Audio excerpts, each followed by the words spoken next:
name is Frank, and for 3 years, I was a security guard. It wasn't a glamorous job, but it paid the bills. Mostly, I worked at corporate offices or construction sites. Boring stuff. You walk your rounds, you check the cameras, you drink lukewarm coffee, and try to stay awake. The scariest thing you usually encountered was a raccoon getting into a dumpster. Let's take a breath before the darkness pulls us back in. If you find a strange comfort in these tales, subscribe to The Creepy Monster. Show the shadows you're still here by liking this video and ring the notification bell. It will be your only warning when the next nightmare is uploaded. That all changed when I took a post at St. Jude's Community Hospital. It wasn't the whole hospital, just one section. The main building was new, a state-of-the-art facility, but connected to it via a long, sterile corridor was the old East Wing. It had been built in the 1930s and was in the slow process of being decommissioned. My job was to patrol it at night, to make sure no squatters got in. No kids were trying to vandalize the place. Simple. The East Wing was a 4-story brick monolith. Inside, it was a time capsule. The paint was peeling, the linoleum floors were cracked, and it had that smell, that old building smell of dust, decay, and faint, lingering antiseptic. During the day, with contractors banging around, it was just a derelict building. But at night, it had a presence. My post was a small desk just inside the connecting corridor, with a bank of grainy, black and white CCTV monitors. They only covered the main hallways and stairwells. The rooms themselves were dark, empty voids on the screen. For the first few weeks, it was exactly what I expected. Boring. I'd do my rounds at 11 p.m., 2 a.m., and 5 a.m. 4 floors of absolute, dead silence. The only sound was the buzz of the overhead lights and the scuff of my own boots on the floor. I'd read books, listen to podcasts. The night would just melt away. The 3rd floor, Ward C, was always the coldest. It had been the long-term care and psychiatric ward. Even with the heat on in the building, a chill just seemed to cling to the air up there. The doors to the patient rooms were heavy, solid wood, most of them left slightly ajar, opening into perfect blackness. The first strange thing happened about a month in. I was on my 2 a.m. patrol, walking down the main corridor of Ward C. It was dead quiet. I mean, the kind of quiet that's so deep, you can hear the blood pumping in your own ears. And then I heard it. A whisper. It was so faint, I thought I'd imagined it.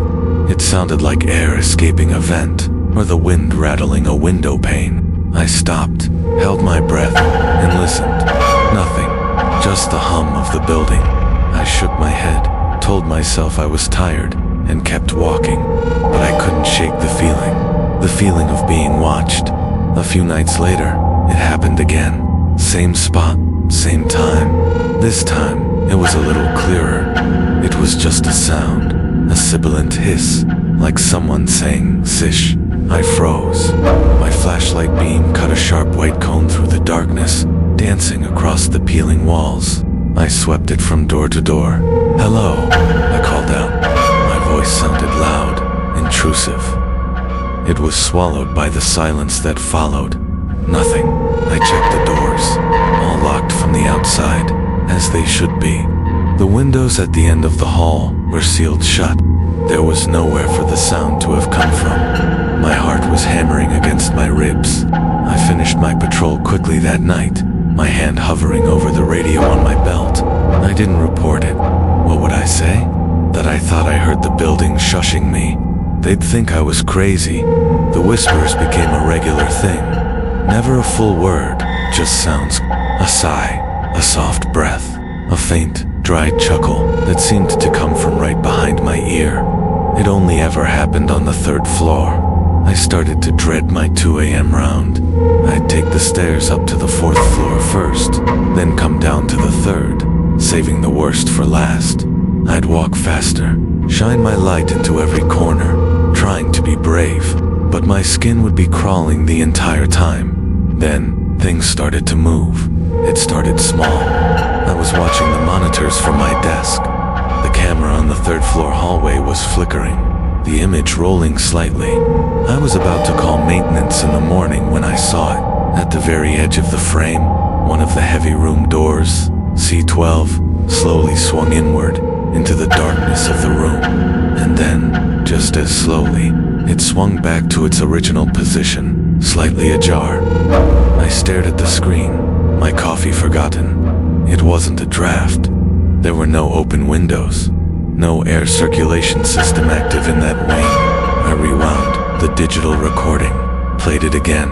A heavy, solid wood door, moving on its own. I almost quit that night.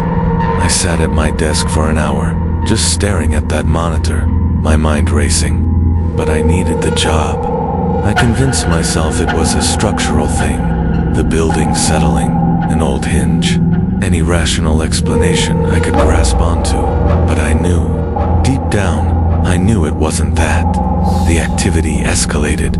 I'd find things out of place on my patrols. An old rusted wheelchair that I was sure had been against the west wall would now be in the middle of the hall. A gurney that was parked in an alcove would be rolled out, its wheels pointing in my direction, as if waiting for a passenger.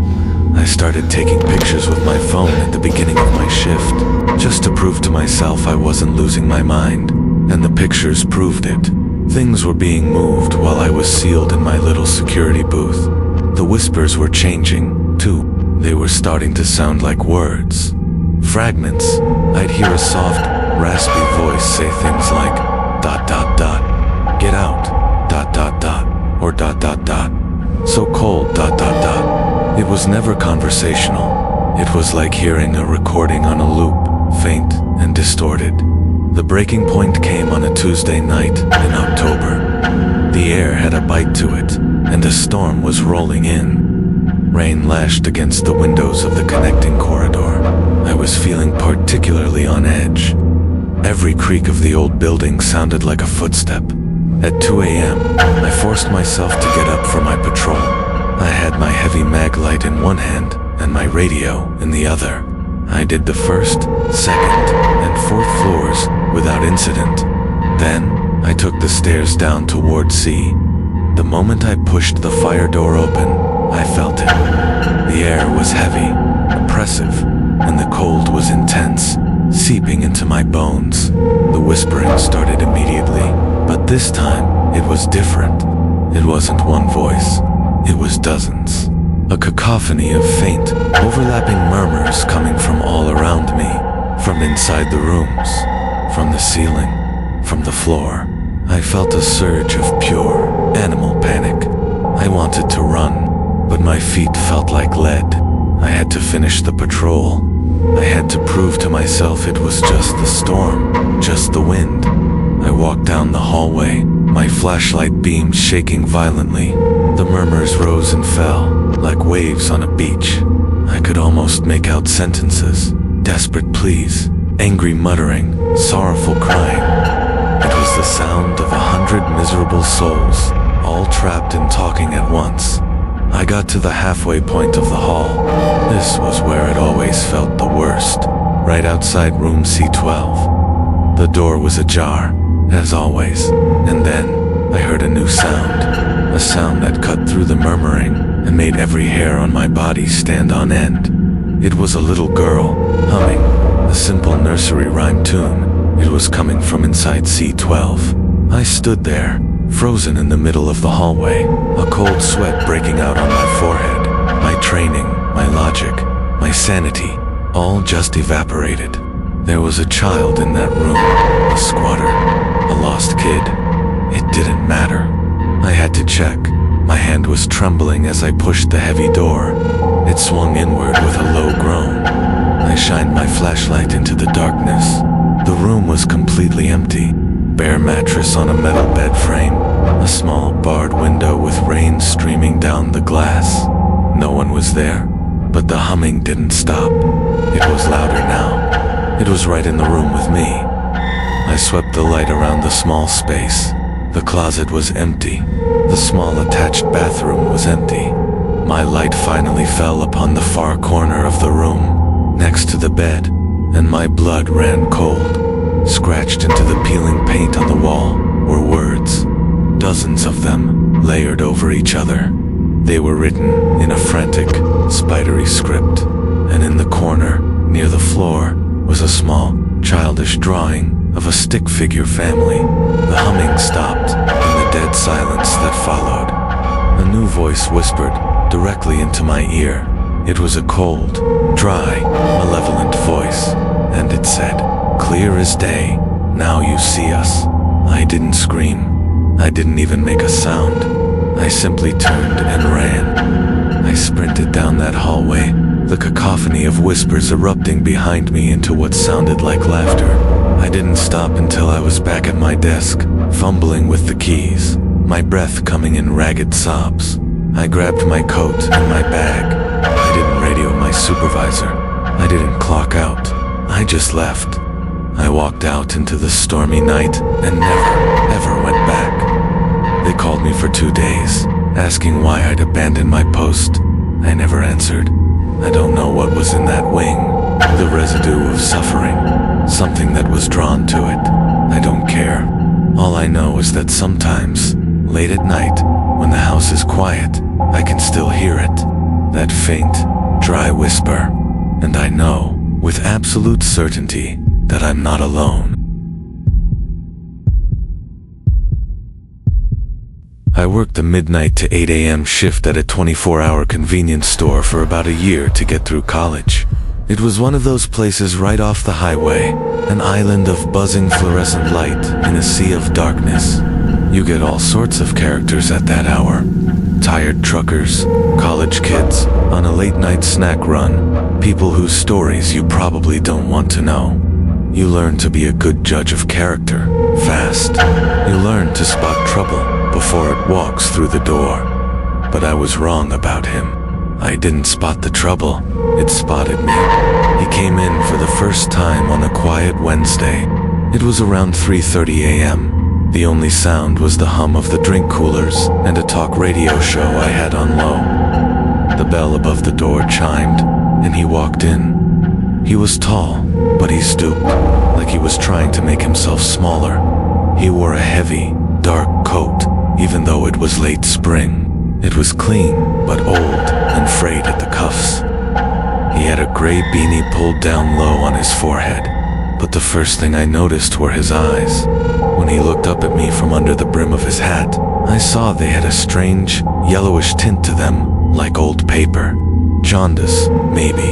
They were wide, unblinking, and utterly devoid of any emotion. He didn't browse.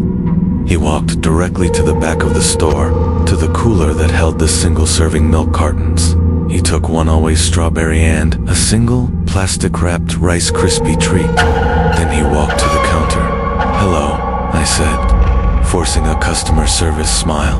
He just stared at me with those yellowed eyes. He placed the milk and the snack on the counter. His hands were pale, the nails immaculately clean. He didn't speak. He just slid a $5 bill across the counter. I rang him up. "That'll be $3.17, I said. "Your change is $1.83. I counted the change back into his waiting hand. His skin was cold, like marble. He took the money, his snack, and the milk. And then he just stood there for a moment, looking at me, not in a threatening way, more like a curious way, like a scientist studying a bug. The silence stretched on, becoming heavy and uncomfortable. "Have a good night," I finally said, my voice a little tight. He gave a slow, deliberate nod, then turned and walked out. The bell chimed his exit. I watched him get into an old, beat-up sedan, the color impossible to tell under the orange glow of the parking lot lights, and drive off into the darkness. I didn't think much of it, just another weirdo on the graveyard shift. But then he came back the next night, same time, 3:30 a.m., almost to the minute. Same dark coat, same beanie. He walked in, went to the back, and got a strawberry milk and a Rice Krispie treat. He came to the counter, slid a $5 bill across, and just ... stared. This time I tried to be friendly. Back again for the usual, huh? I said with a small laugh. No response. Just that dead, yellow-eyed stare. The air grew thick again. I rang him up, gave him his change. He took it, took his items, and paused. That same, long, unnerving pause. Then the slow nod, and he was gone. This became the routine. Every single night, 3:30 a.m., strawberry milk, Rice Krispie treat, a $5 bill, the exact change, the silent, unnerving stare. I started to feel a knot of anxiety form in my stomach. Around 3:15 each night, I'd find myself watching the clock, watching the empty highway. I told my coworker, Dave, who worked the evening shift, about him. Dave just laughed it off. Probably just some dude with social anxiety who really likes strawberry milk, he said. Don't sweat it. But it was more than that. It was the intensity of his gaze. It felt like he was looking past my face, past my eyes, and seeing something deep inside me. He never looked at the magazines. He never looked at the coffee station. He only ever looked at me. After about 2 weeks of this, something changed. He came in, got his items, paid with his $5. I gave him his change.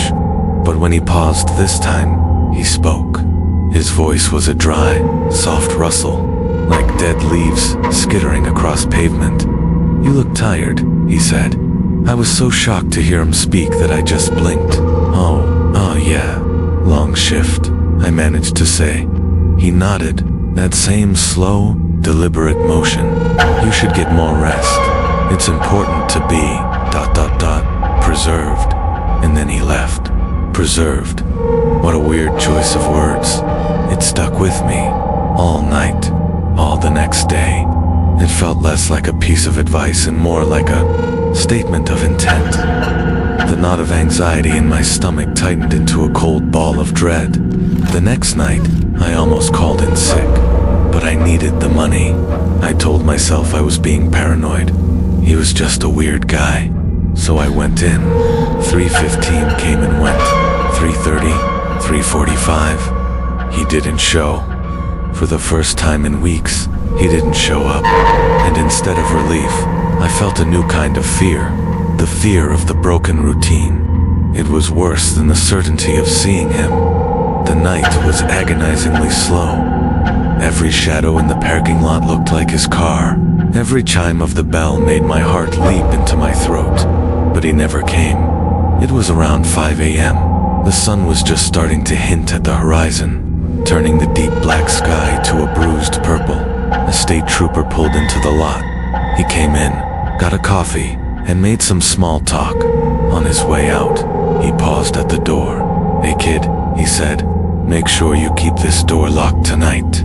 We've had some unusual reports. What kind of reports? I asked, my voice barely a whisper. Can't go into detail. Just be safe. Call us if you see anything out of place. He gave me a reassuring nod and left. My shift ended at 8 a.m. I drove home, my mind racing. I was exhausted, but couldn't sleep. The word preserved, and the trooper's warning echoed in my head. That night, I went to work armed with a new level of fear. Dave was just finishing his shift. Hey man, he said, looking unusually pale. You know that weird strawberry milk guy you were telling me about? Yeah, I said, my stomach dropping. Cops were in here earlier, asking about him. Showed me a photo. It was him, man. Definitely him. What did they want? What did he do? Dave shook his head, looking spooked. They wouldn't say. Just told me if I see him again, don't engage. Hit the panic button and call 911 immediately. The next few hours were the longest of my life. The store felt like a glass cage. I locked the door after every customer. My eyes glued to the security monitor that showed the parking lot. 3:30 a.m. came and went. Nothing. 4 a.m. Still nothing. I started to relax. Just a little. Maybe they'd caught him. Maybe it was over at 4:17 a.m. The phone rang. It was a blocked number. I hesitated, then answered, "Highway 24. Mart, how can I help you?" Silence. Then, that dry, rustling voice. "I see you locked the door." My blood turned to ice. I couldn't breathe. I looked frantically at the monitors. The parking lot was empty. The road was empty. "Who is this?" I whispered. "You didn't get your rest." The voice rustled. "You don't look preserved. You look... frightened. It spoils the taste." I slammed the phone down, my hands shaking so badly I could barely hit the receiver. My eyes darted around the store. He wasn't outside. How could he see me? How did he know the door was locked? My gaze fell on the security monitor again. I was looking at the wrong camera. I switched the view, cycling through the feeds. The side of the building, the rear entrance, the dumpster, and then the roof. There was a camera pointed at the roof access ladder on the back of the building, and a figure was standing on the roof, at the very edge, looking down. A tall, stooped figure in a dark coat. He was holding a cell phone to his ear, and he was looking right at the camera, looking right at me. Before I could even process it, I heard a loud scraping sound from directly above my head. The sound of something heavy being dragged across the roof, towards the ventilation unit, towards the access panel that led into the ceiling crawlspace right above the store. I didn't wait. I didn't think. I smashed the panic button under the counter and scrambled for the back office, locking the reinforced door behind me. I could hear scraping and groaning from the ceiling tiles in the main store, the sound of a man crawling, dragging himself through the dusty space above. I cowered in the office, listening to the police sirens screaming in the distance, getting closer. The sounds from the ceiling stopped. The store fell silent. The police arrived and cleared the building. They found the roof access panel pried open. They found footprints in the dust on the roof. But he was gone, vanished back into the night. They told me his name later. They told me he was wanted in 3 states. He'd find people who were alone, isolated. He'd study them, learn their routines. He liked to keep his specimens, as he called them, preserved. The yellow eyes, a side effect of the chemicals he used on himself to stop his own decay. I quit that job the next day. I couldn't go back. For years, I couldn't drink strawberry milk or eat a Rice Krispie treat. And even now, sometimes, when I'm alone in a quiet room, I get the feeling that I'm being watched. A cold, clinical, hungry gaze, and I can almost hear that dry, rustling voice whispering a single, horrifying word: preserved.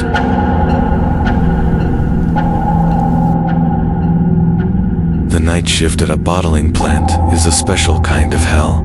It's not quiet. It's a symphony of noise. The clanking of machinery, the hiss of hydraulics, the roar of the furnaces melting down recycled glass. It's a constant, overwhelming sensory experience. You wear earplugs, but the noise gets into your bones. You feel it vibrating in your chest. My job was a quality control inspector on line 4.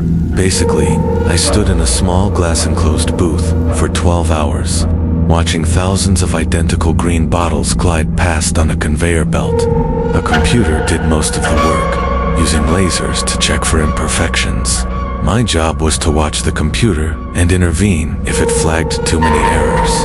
The plant was massive, a cavernous warehouse filled with a maze of machinery.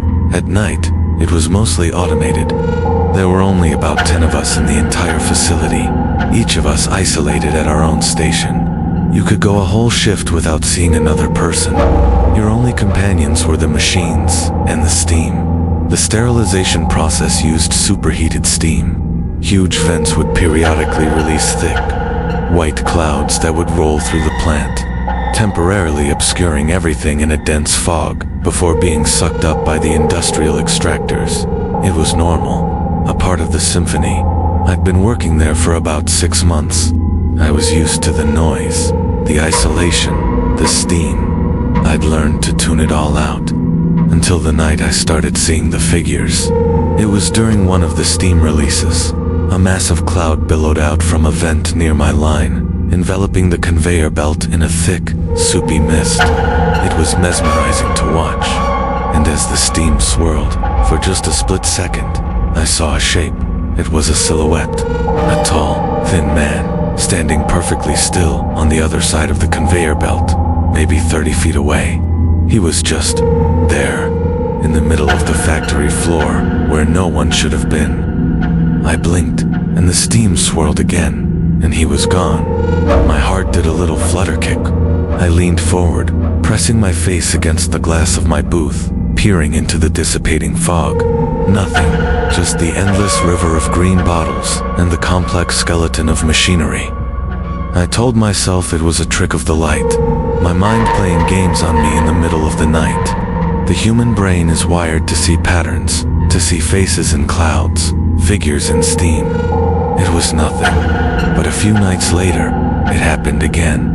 Another steam release, another fleeting glimpse of a silhouette. This time, there were two of them, standing side by side, their forms distorted by the swirling vapor. They were closer this time, and it felt like they were watching me.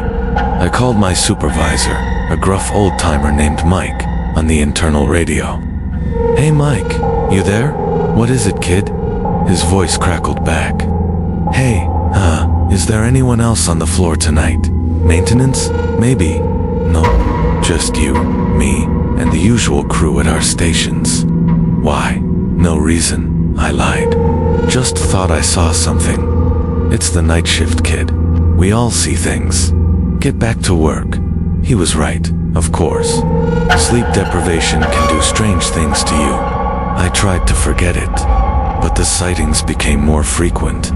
Every time the steam vents would hiss to life, my eyes would be glued to the fog, searching, and more often than not, I'd see them.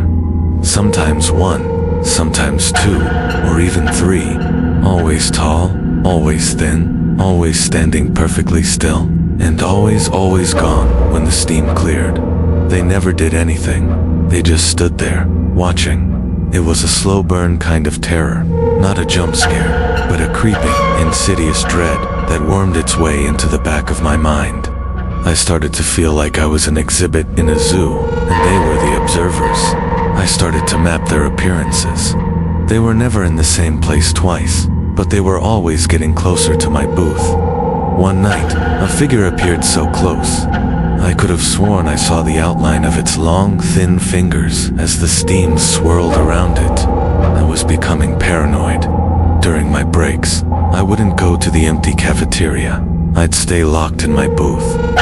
I started bringing a heavy wrench from the tool locker with me, just in case. The constant noise of the factory floor, once just a background hum, now seemed to be hiding sounds, whispers, footsteps. The climax arrived on a moonless night in the dead of winter. The plant felt colder, more desolate than ever. A production issue on another line had caused a system-wide backup.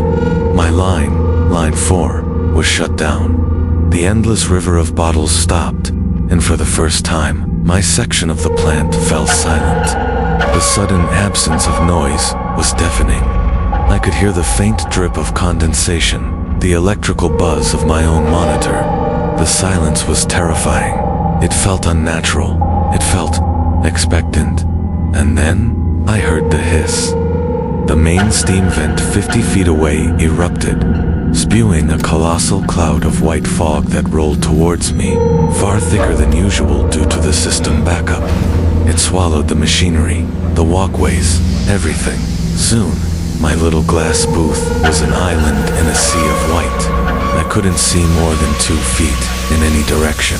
My heart was a drum against my ribs. I stared out into the opaque whiteness, my knuckles white on the wrench I was holding, and I saw them. Not one, not two, but 5 of them. They were standing in a semicircle, right outside my booth. Their silhouettes were clear against the thick steam, their forms dark and impossibly thin. They weren't moving. They were just there, watching me. The closest one was so near. Its shape was pressed right up against the glass. I could feel a scream building in my throat, but it wouldn't come out. I was paralyzed. My mind was screaming, "This isn't real. It's the steam. It's just the steam." And then one of them moved. The one pressed against the glass. It raised a long, thin arm, and it tapped on the glass. Tapped a single, soft, distinct sound that cut through the silence. Tap, tap, tapped. It was real. It was outside my booth. It was trying to get my attention. I finally found my voice. I let out a choked, terrified sob and scrambled backwards, falling over my chair. I crab walked into the corner of the booth, holding the wrench up like a shield. The tapping stopped. A new sound began. A low, scraping noise. The sound of a fingernail or something like it dragging slowly across the glass of my booth. It drew a long, slow line in the condensation. The main extraction fans roared to life, the system finally kicking back in. With a great whoosh, the steam was sucked upwards, dissipating with incredible speed. In a matter of seconds, the factory floor was clear again, and it was empty. There was no one there, nothing, just a silent, sleeping machines. But on the glass of my booth, in the condensation, was a single, long, thin smear, right where the figure had been. I stayed huddled in that corner until I heard Mike's voice on the radio, asking why my line wasn't restarting. I couldn't answer him. I just sat there, shaking, staring at the mark on the glass until the sun came up. I walked out that morning and never came back. I left my tools, my last paycheck, everything. I don't know what those things were. Were they ghosts of workers past? Were they something else? Drawn to the noise and the energy and the isolation of the place. All I know is that they were real, and they're probably still there, on the floor of that bottling plant, standing silently, watching, waiting for the steam. My dream was always to be on the radio, not the big-time morning show stuff. I loved the night. I loved the idea of being a voice in the dark, a companion for the lonely, the truckers, the insomniacs. When I got the midnight to 6 a.m. slot at a small local AM station in rural Pennsylvania, I felt like I'd made it. The station, WZRK, was basically a shack in the middle of a cornfield next to our giant transmission tower. At night, it was just me. The building was a maze of dusty hallways, old recording studios filled with obsolete equipment, and my little on-air booth. It was my kingdom. A tiny soundproofed room with a console, a microphone, and a window that looked out into absolute, perfect blackness. My show was called Dead Air. It was mostly just me playing old blues and jazz records, talking about whatever was on my mind, and I took calls. That was my favorite part. Hearing from the other people who were awake in the deep hours. Usually it was just lonely old folks or long-haul truckers passing through. The calls were the heartbeat of the show. The station had this old phone system, a relic from the 70s. It had a dedicated line for on-air calls. When a call came in, a big red button on the console would flash. I'd put the caller on hold, talk to them off-air to make sure they weren't a crank, and then I could put them on the air. One night, a call came in that was different. It was about 3 a.m. A storm was brewing, and the wind was howling outside, making the old building creak and groan. The red light on the phone console started flashing. I finished the song I was playing, faded the music down, and picked up the receiver. WZRK, you're on hold, I said in my off-air voice. The line was filled with static, a crackling, popping sound, like a bad connection. Underneath it, I could hear a voice, but it was faint and distorted. "Hello," I said, turning up the volume on my headset. "Can you hear me?" "I can hear you," the voice whispered. It was thin and reedy, and the static was so bad it sounded like the person was talking from the bottom of a well. "Can you see me?" No, sir. This is a radio station," I said, a little weirded out. "Are you trying to request a song?" There was a long pause, filled with that terrible crackling. Then the voice came back, a little clearer this time. "No song. I'm just enjoying the show. I'm a big fan. I like what you're wearing tonight." A chill went down my spine. I was wearing an old, faded band t-shirt. I hadn't seen another soul since the evening host left 6 hours ago. My on-air booth had a camera, but it was only for the station's internal network. It didn't broadcast anywhere. That's funny, I said, trying to keep my voice steady. Look, the connection is really bad. Maybe you can try calling back. The connection is perfect, the voice hissed, a sudden, sharp clarity cutting through the static for a moment. I'm very close. I can see the light on your tower. It's like a beacon. For me, I hung up. My hand was shaking. I sat there for a moment, my heart pounding. It had to be a prank. Someone from another station, or a friend playing a joke. But nobody knew what shirt I was wearing. I got up and walked to the window, peering out into the darkness. I couldn't see anything but the rain, and the faint outline of the cornfield swaying in the wind. I tried to shake it off and get back to the show. I put on a long jazz track, something to calm my nerves. 10 minutes later, the red light started flashing again. I stared at it. My instincts screamed at me not to answer, but I had to. It was my job. I took a deep breath and picked up the phone. WZRK, who's this? I said, my voice harsher than I intended. The same static. The same thin, whispering voice. You hung up on me. That wasn't very nice. Who is this? I demanded. Just a listener, the voice crackled. A listener who's getting closer. I like the way the rain looks on your window. My blood ran cold. I was looking at the window right then, at the raindrops trickling down the glass. This was impossible. The station was surrounded by a high chain-link fence. The gate was locked. I'm calling the police, I said, my voice trembling. The voice let out a sound that might have been a laugh. It was a dry, rattling noise. They won't get here in time. The road gets muddy in this rain, but don't worry. I don't want to come in, not yet. I just want to watch. You're my favorite show. I slammed the phone down again. I immediately dialed 911 on my cell phone. I told the dispatcher what was happening, that someone was outside the station, harassing me. She said they would send a patrol car, but like the caller had said, the roads were bad. It could be 20 minutes. 20 minutes felt like a lifetime. I locked the door to the booth. I turned off the main lights in the studio, so the only light was the glow from my console. I felt like a bug in a jar, exposed, watched. I had to keep the show going. Dead air is the #1 sign in radio. I put on another song, but I couldn't speak. I couldn't form words. I just sat there, in the dark, watching the red light on the phone. And of course, it started flashing. This time, I didn't answer.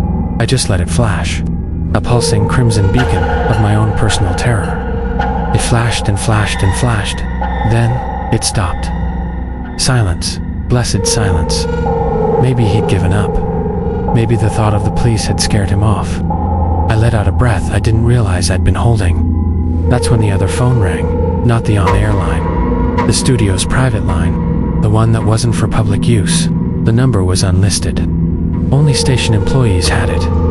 It had a different ring, a shrill, piercing sound. My heart jumped into my throat. I stared at it, frozen. It rang once, twice, 3 times. I had to answer it. It could be my boss. It could be the police. I picked it up, my hands slick with sweat. Hello. There was no static this time. The line was crystal clear. And the voice was right in my ear, as if the person was standing next to me. I told you I was close, it whispered. Now, turn around. I didn't want to. God, I didn't want to, but I couldn't stop myself. My body moved on its own. I slowly turned my chair to face the window of the booth. The window that looked out into the hallway of the dark, empty station. And a face was pressed against the glass. It was pale and gaunt, with wide dark eyes that seemed to drink in the light. A wet, thin smile stretched across its lips. It was just standing there, in the pitch-black hallway. Its face just inches from mine, separated only by a pane of soundproof glass. I screamed. A raw, guttural scream of pure terror. The face's smile widened. It raised a hand and tapped on the glass, a gesture of mock reassurance. And then, it was gone. It just melted back into the darkness of the hallway. I was still screaming when the police finally arrived. They found me huddled under the console, sobbing. They swept the entire building, the entire property. They found a section of the chain link fence cut. They found muddy footprints leading from the fence to the building. They found a side door that had been jimmied open, but they never found him. I never went back to that station. I quit radio altogether. I can't stand the silence of a studio anymore. But the worst part is, I don't know who he was or what he wanted. Was he just a psycho who got his kicks from terrorizing people? Or was he something else? A fan who took things too far? I don't know. But sometimes, I still have nightmares about it. I'm back in the booth. It's 3 a.m. The red light is flashing, and I know, with a certainty, that chills me to my very soul, who's on the other end of the line. And I know he's watching me.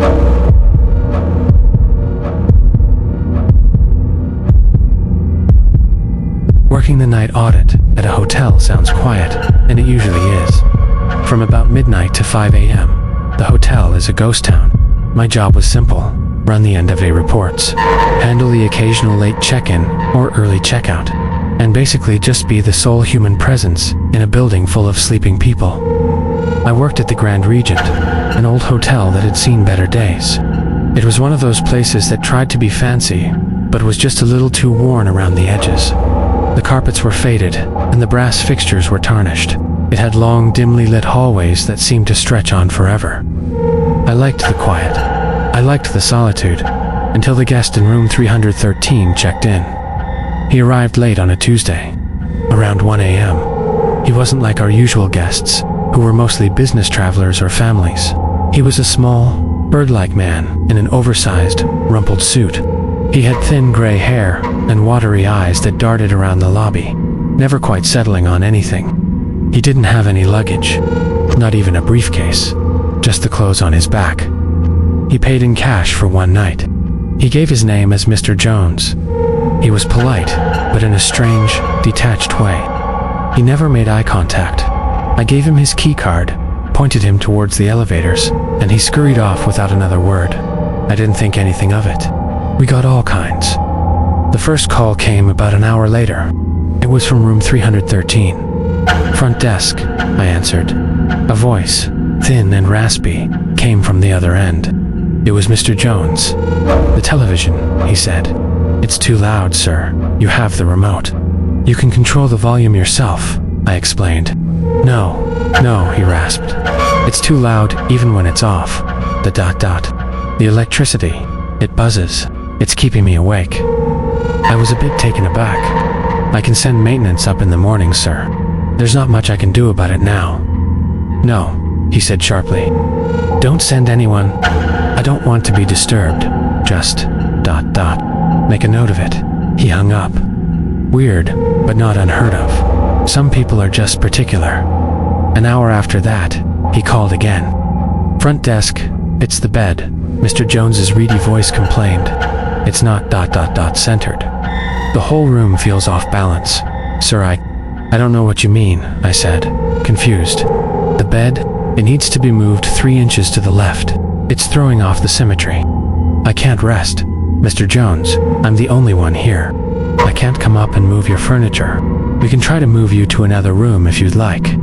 "No," he shrieked, so loud it made me pull the receiver away from my ear. "No other room. This room. Just fix the bed." He hung up again. Now I was getting unnerved. I pulled up the security camera feed for the third-floor hallway. It was a single, static shot. The hallway was empty. The door to room 313 was closed. Everything looked normal. The calls continued all night, every hour, like clockwork. The sink was dripping, but it was dripping at an unnatural rhythm. The light from the alarm clock was too aggressive. The pattern on the carpet was disorienting.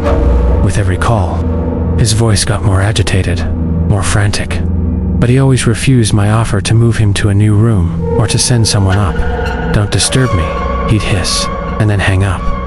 I never saw him leave his room. Not once. I watched the camera feed for the third floor all night. The door to 313 remained shut. No one went in, no one came out. The last call came at 5 a.m., just as my shift was about to end. "Front desk," I sighed. dreading the conversation. It was him, but his voice was different. It was a dead, flat whisper. "It's the man in the mirror," he whispered. "He's looking at me, sir. The man in the bathroom mirror. He won't stop looking at me. He's smiling." "Mr. Jones, there is no one else in your room. Are you all right?" There was a long, terrible silence on the line. Then, he whispered one last thing before hanging up. "He says he knows you." That was it for me. I called my manager at home, woke him up, and told him everything. He was furious, but told me to stay put and not go near the room. The day shift manager would handle it. When my replacement, Sarah, arrived at 6 a.m., I told her the whole story. She was as creeped out as I was. Checkout time was 11 a.m. Mr. Jones's key was set to expire then. We both watched the clock, waiting. 11 a.m. came and went. No sign of Mr. Jones. Noon. Nothing. At 1 p.m., the manager, a big guy named Carl, decided he'd had enough. He, me, and one of the housekeepers, Maria, went up to the 3rd floor. I don't know why I went with them. I guess I needed to see the end of this bizarre story. The hallway was silent. Carl knocked on the door of 313. "Mr. Jones." "Hotel management." No answer. He knocked again, louder. "Mr. Jones, this is your final notice. We're coming in." Still nothing. Carl used his master key card. The light flashed green, and he pushed the door open. The room was pristine. It was perfect. The bed was perfectly made, not a single crease in the sheets. The pillows were fluffed. The remote was on the nightstand. The towels in the bathroom were folded. It looked like no one had ever been in it. "What the hell?" Carl muttered, walking into the room. "The bed hasn't even been slept in." Maria, the housekeeper, was the one who noticed it first. "Center Carl," she said, her voice trembling. "Look." She was pointing at the large mirror above the dresser. It was spotless, except for one small detail. In the upper right-hand corner, there was a tiny, perfect handprint. It was the size of a child's hand, but the fingers were too long, too thin, and then I saw the other thing. The bed, I remembered his frantic call. "It needs to be moved 3 inches to the left." On the carpet, in the dust, you could see the indentations from where the feet of the bed frame used to be, and they were exactly 3 inches to the right of where the bed was now. Someone, or something, had moved the entire heavy, wooden bed frame, and they had done it without leaving a single other trace of their presence in the room. No luggage, no trash, no scuff marks. We never figured it out. We checked the security footage for the entire night. No one but Mr. Jones ever entered or left room 313. We watched him walk in at 1 a.m., but we never saw him walk out. Not on the main cameras, not on the stairwell cameras, not on the service elevator cameras. He went into that room, made a series of terrifying, insane phone calls, and then he, vanished. The hotel scrubbed his name from the records. They didn't want a police report about a disappearing guest, but I know he was real. I took his money. I heard his voice. I quit working at the Grand Regent a week later. I couldn't shake the feeling of that place. I couldn't stop thinking about room 313, about the man who was tormented by the things in his room, about the handprint on the mirror, and about his final, terrifying words to me. He says he knows you. The night shift continues. All across the world, as cities sleep, there are those who stand watch. They listen to the silence and peer into the shadows, fueled by caffeine and the slow ticking of a clock. The stories you've heard tonight are just a few whispers from that lonely world. They remind us that the dark is not always empty, that a routine job can become a nightmare, and that the most terrifying things are not the monsters we imagine, but the unsettling, unexplained realities that hide just at the edge of our perception. So next time you see the lights on in a lonely building in the dead of night, think of the person inside and hope, for their sake, that they are truly alone.